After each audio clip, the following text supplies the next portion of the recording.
Okay.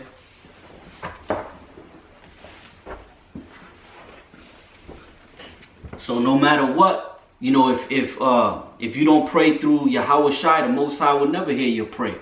All right. So now it says that thou mayest, again, this is Nehemiah, the 1st chapter, the 6th verse, that let thine ear now be attentive, and thine eyes open, that thou mayest hear the prayer of thy servant, which I pray before thee now, day and night, for the children of Israel thy servant, and confess the sins of the children of Israel, which we have sinned against thee. Both I and my father's house have sinned. Right. And that's what you have to brothers need to start doing that as well. You know, when you pray to the Most High and ask him for forgiveness of your sins, you have to get into the habit of asking the Most High to forgive Israel for their sins and forgive our forefathers. You know, you can't be selfish, you know what I'm saying? Because you gotta, you know, and you gotta pray for your enemies as well within this truth. You know, there's brothers out there that I don't agree with 100%. You know, and I might, you know, I'm just gonna deal with the scriptures. You know, and if you don't like it, then that's on you. But I'm gonna deal with the scriptures as far as what the truth is concerned. But at the same time, I pray the Most High open your eyes and give you the understanding, right? So now, go to the book of Psalms, 96 verse 4.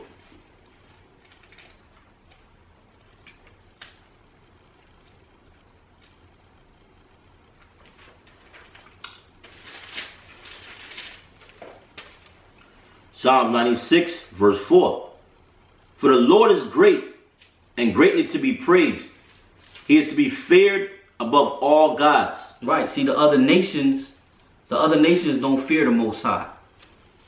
Go ahead. For all the gods of the nations are idols. Right. They worship idols.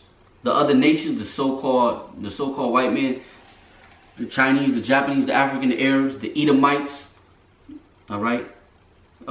These other nations, they do not fear the Most High. They don't pray to the Most High. They pray to their idols. They worship idols. All right. That's it, right? That's 4 and 5. A little bit. Go ahead. But the Lord made the heavens. Okay. All right. Yeah. So the Most High made the heavens, but the other nations, who do they pray to? They pray to idols. Okay. They don't pray to the Father. Go back to Acts 10 and read verse 3. Acts 10 verse 3. He saw in a vision evidently about the 9th hour of the day, an angel of God coming in to him and saying unto him, Cornelius. Stop. It says, and he saw in a vision evidently about the 9th hour of the day, an angel of Yahweh coming into him and saying unto him, Cornelius. Again, what time of day was this? 3 o'clock. When the evening prayers were going up, when the evening sacrifice was going up, when the evening incense were going up. All right. Skip down to verse what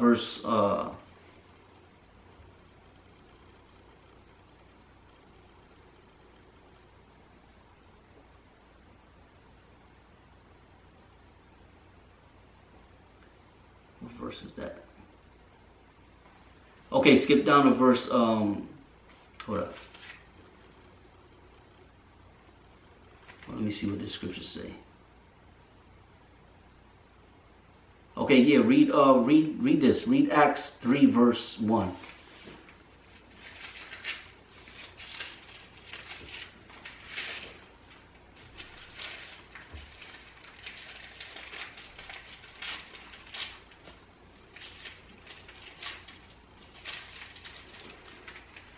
Acts chapter 3 verse 1. Now Peter and John went up together to the temple. Now Peter and John went up together into the temple at the hour of prayer, being the 9th hour. Right, being excuse me, being the 9th hour. Okay, so now we just read right here in Acts 10 verse 3, and he saw in a vision evidently about the 9th hour of the day. So Cornelius again was praying at the exact same time that Israel, the rest of Israel, was praying. All right, go to and this is, like I said before, this is the time of the evening oblation. Go to the book of Daniels. Go to the book of Daniels, the 9th chapter and the 21st verse.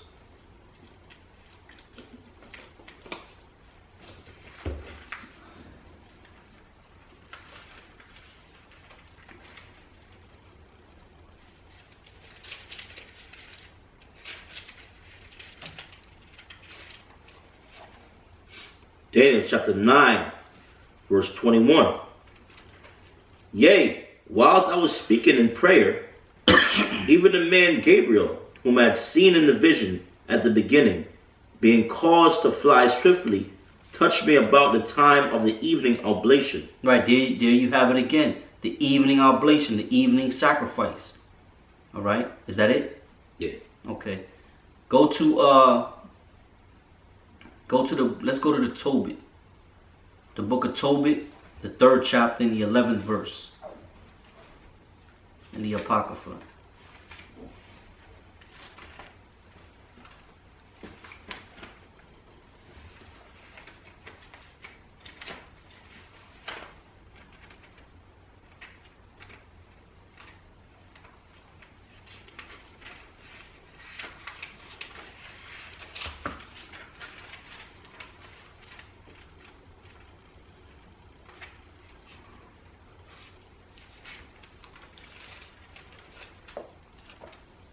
Is it 3 and 11? Come. Tobit chapter 3, verse 11. And verse 12. Go ahead. Then she prayed toward the window. Right, then she prayed toward the window. Go ahead. And said, Blessed art thou, O Lord, my power, and thine holy and glorious name is blessed and honorable forever. Let all thy works praise thee forever. And now, O Lord, I set mine eyes and my face toward thee, and say, Take me out of the earth, that I hear no more the reproach. Right, so you gotta remember what read it again from the top. Just that first part. Then she prayed toward the window. Right, it says then she prayed toward the window. What does that mean? Meaning she prayed what? Toward Jerusalem. Towards Jerusalem. All right. And it said, read on. And said, Blessed art thou, O Lord, my power, and thine holy and glorious name is blessed and honorable forever. Let all thy works praise thee forever. And now, O Lord, I set mine eyes and my face toward thee. Right, I set mine eye and my face toward thee. What was she facing? She was facing Jerusalem. Okay, go ahead. And say, no, that's it. Yes. That's it. Now go to the book of Judges. The 9th chapter, the 1st verse.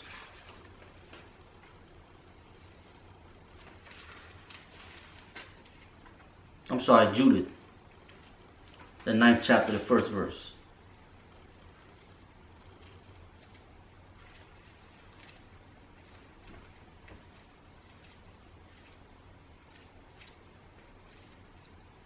Right, and you know, what we just read about in Tobit was a sister that was praying.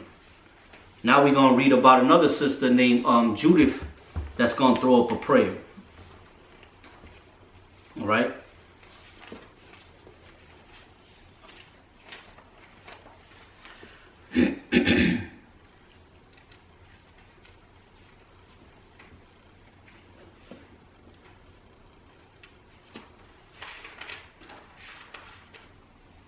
Judith what? Judith 9 verse 1. Judith 9 verse 1. Then Judith fell upon her face and put ashes upon her head and uncovered the sackcloth wherewith she was clothed. And about the time that the incense of that evening was offered in Jerusalem in the house of the Lord, Judith cried with a loud voice and said. Right. So that just shows you, you know, that's when we was throwing up our prayers. We would throw up our prayers at the same time that they would light the incense within Jerusalem. Give me Give me Daniel's the 6th chapter, the 10th verse. So it's no coincidence that Cornelius was praying the exact same time. And remember, the sister that we read about in Tobit, I forget the sister's name. Remember her name? I forget her name. But that was the wife of Tobias. Tobias was the father, wasn't he? Son of Tobiel. Tobiel. But Tobit. Sarah. It was Sarah. Right. You're right. Sarah, the daughter of Rugiel. Yeah. So the sister name was Sarah. Which meant Sarah means princess in the Hebrew. But the sister Sarah, she threw up prayers, and she was in captivity. Tobit, they was all in captivity. I believe they was in the Babylonian Empire, right? Yeah. And then you had Judith. They was about to when you read the history on that, they was laying siege on Israel, and she threw up those prayers. And now we're gonna read about Daniel, who was also within the Babylonian Empire. And Tobit and them, they was actually in was it Nineveh? They was in Nineveh, all right. Judith was, yeah. Well, Tobit and them was in Nineveh. Yeah. And that's when Nebuchadnezzar. Right, Nebuchadnezzar, but that was what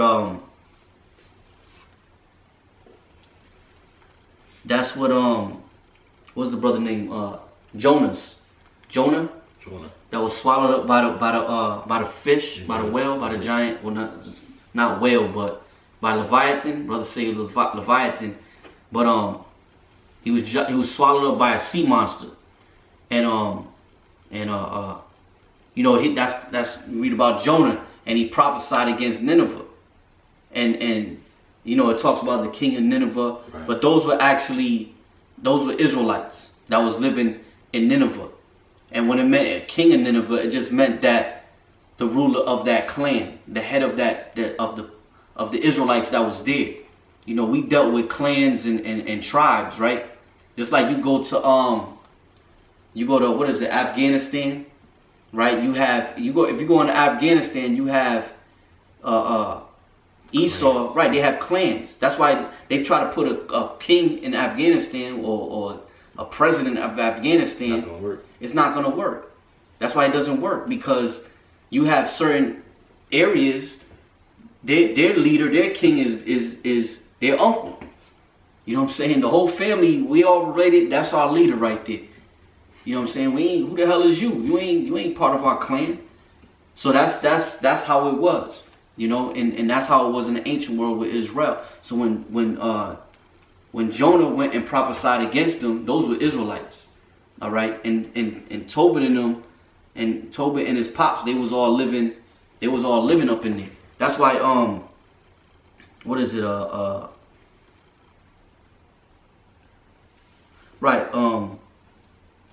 If you read Tobit, the 14th chapter, the 4th verse, it says, "Go into Media, my son, for I surely believe those things which Jonas the prophet spake of Nineveh," right, which is Nineveh, "that it shall be overthrown, and that for the time peace shall rather be in Media, and that our brethren shall lie scattered in the earth from that good land, and Jerusalem shall be desolate, and the house of the Father, the house of Yahweh, and it shall be burned, and shall be desolate for a time."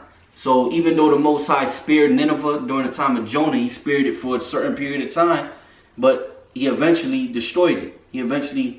They eventually got jacked up anyway. Just like you read in certain scriptures, the Most High was going. There was one king, right?